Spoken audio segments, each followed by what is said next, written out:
ఉన్న బంగారాన్ని విడిపించి ఆ రోజు ఆన్లైన్ రేటుకే మేము కొంటాం. Sharma gold company.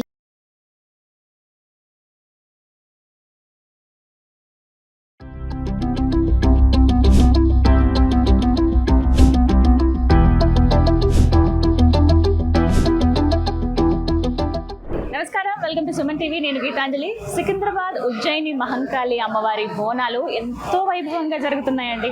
అమ్మవారికి ఎక్కడెక్కడి నుంచో భక్తులు వచ్చి తమ మొక్కులు చెల్లించుకుంటున్నారు, బోనాలు సమర్పిస్తున్నారు. లక్షల్లో భక్తులు వస్తున్నారంటే అది అతిశయోక్తి కాదు. ఇప్పటికే 10 లక్షల మంది భక్తులు వచ్చి దర్శనాలు చేసుకున్నారు సాయంత్రం 5 గంటల వరకు.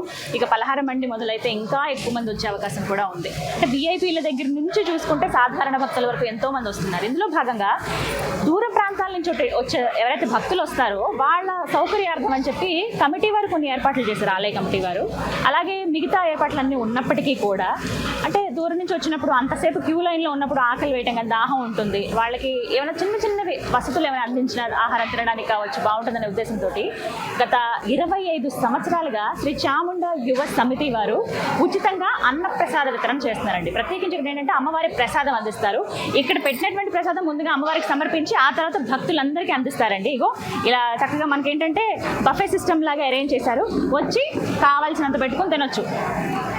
మమ్మల్ని కూడా చెప్పారు. నేను ఒకసారి చూసి ఆశ్చర్యపోయాను. అసలు ఎంతమందికి 2 రోజులు పెడతారు. ఒకటి మొదటి రోజు బోనాల రోజు, తర్వాత రంగం రోజు కూడా ఉంటుందన్నమాట. ఇగో ఇలా ఒక్కొక్కరు వస్తున్నారు. నాకు కూడా ప్రసాదం తీసుకోండి అని చెప్పారు. నేను అమ్మవారికి బోనం సమర్పించాను. నా ఉపవాస దీక్ష అయిపోయింది. ఇక నేను కూడా ప్రసాదాన్ని స్వీకరిస్తాను. ఇది హల్వా.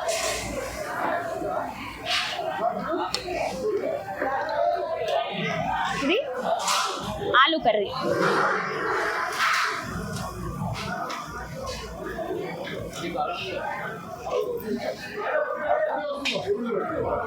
ఇవి పూరీలు వేడివేడిగా ఉన్నాయి. అసలు వేస్తూనే ఉన్నారు వరుసగా.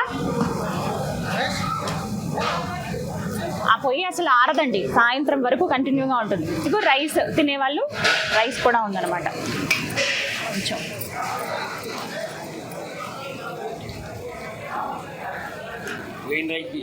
ప్లెయిన్ రైస్ కూడా ఉంది, కావాలంటే పెట్టుకోవచ్చు. సో ఫస్ట్ మనం కొంచెం ఇది స్వీకరించి తర్వాత మనకి కడుపు నిండినంత వరకు తినొచ్చండి. ఎలాంటి ఇది లేదు. కూర్చోడానికి ఇక్కడ చైర్స్ అవి కూడా అరేంజ్ చేశారు. కొంతమంది ఏంటంటే లోపలికి వచ్చి తినలేని వాళ్ళకి బయటనే ఇలా స్టాల్ లాగా పెట్టారు. అక్కడ వచ్చే భక్తులు అలా తినేసి వెళ్ళిపోతారు.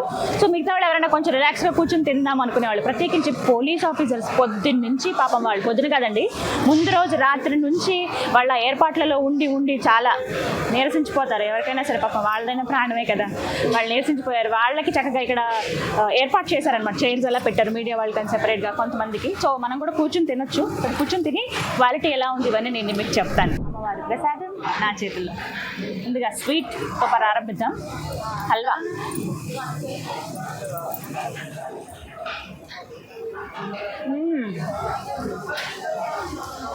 ఎంత కమ్మగా ఉందో, అద్భుతం. వీళ్ళు ఎంత మంచి క్వాలిటీ మెయింటైన్ చేస్తున్నారంటేనండి. ఇళ్లలో మనం ఎలా అయితే వండుకుంటాం అంటే సాధారణంగా ఇంతమంది భక్తులకి వండేటప్పుడు కొంచెం కాంప్రమైజ్ అవుతారు, కానీ ఎక్కడ కాంప్రమైజ్ అవ్వలేదు. మంచి క్వాలిటీతో అనమాట.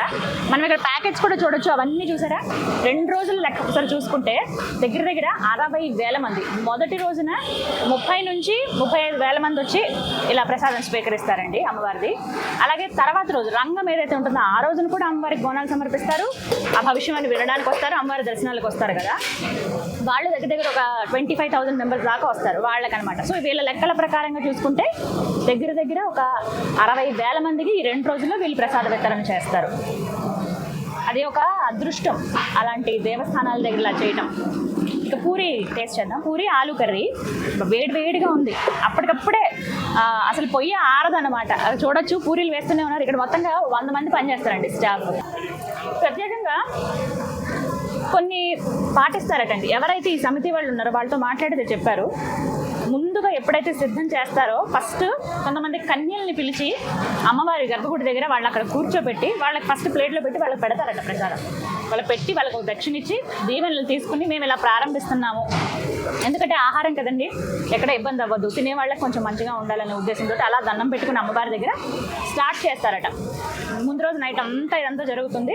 అప్పటికప్పుడు వేడివేడిగా ఇలా చేసి పూరీలు అప్పటికప్పుడు ఫ్రై చేసి ఇచ్చేస్తున్నారు అనమాట. 60,000 మందికి అంటే 12 నుంచి 15 లక్షల వరకు ఖర్చు అవుతుందండి వీళ్ళకి ఈ 2 రోజుల్లో. ఫస్ట్ 1999 అప్పుడు 99లో ప్రారంభించినప్పుడు ఒక 4 ఫ్రెండ్స్ కలిసి స్టార్ట్ చేశారు అంతే, చాముండా యువ సమితి అని చెప్పి. ఆ తర్వాత అంటే ఒక్కసారి టర్న్ అయ్యి ఈ 25 సంవత్సరాలకి చూస్తే 2024లో 100 మంది అయ్యారట మొత్తం సభ్యులందరూ కూడా. వీళ్ళకి ప్రభుత్వం దగ్గర నుంచి సహాయం అందుతోంది, మిగతా కొన్ని సంస్థల నుంచి సహాయం తీసుకుని ఇలా వీళ్ళు ఎక్కడ బ్రేక్ చేయకుండా కంటిన్యూగా పెట్టారండి. అది చాలా గొప్ప విషయం. అందుకు ఆ ఉజ్జయిని మహంకాళి మాకు సహాయం చేస్తుంది, ఆవిడ కృపే అని అంటారు. నా జీవితంలో మొదటిసారి నేను అమ్మవారికి బోనం సమర్పించానండి.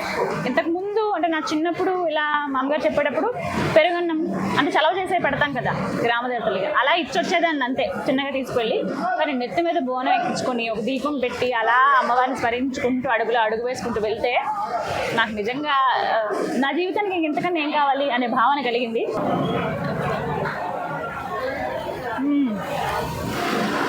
బాగుంది. క్యారెట్లు, బీన్స్ ఇవన్నీ వేశారు ఇందులో. ఆలు కుర్మాతో కలుపుకుని తింటే బాగుంది. ఏముందండి, అమ్మవారి ప్రసాదం ఒక చిన్న ముక్క దొరికినా అది మహద్భాగ్యంగా భావించాలి. అలాంటిది ఇక్కడ ఎంతమందికి సర్వ్ చేస్తున్నారు అని అంటే కనుక నాకు చాలా నచ్చింది. అసలు బయట నేను స్టాల్ చూడగానే మా టీం అన్నారు, ఒకసారి మనం చూపించాలి మేడం, ఎలా అయినా సరే వచ్చిన భక్తులు కూడా స్వీకరిస్తారు, వీళ్ళ గురించి కూడా తెలియాలని. చాలా గొప్ప విషయం ఇది. శ్రీ చాముండా యువ సమితి వారు ఇలాగే కంటిన్యూ చేయాలని నేనైతే మనస్ఫూర్తిగా కోరుకుంటున్నాను. మీరు అమ్మవారి గుడికి వచ్చినప్పుడు, ప్రత్యేకించి బోనాలకు వచ్చినప్పుడు తప్పకుండా రండి, ప్రసాదాన్ని స్వీకరించి వెళ్ళండి, వాళ్ళని దీవించండి.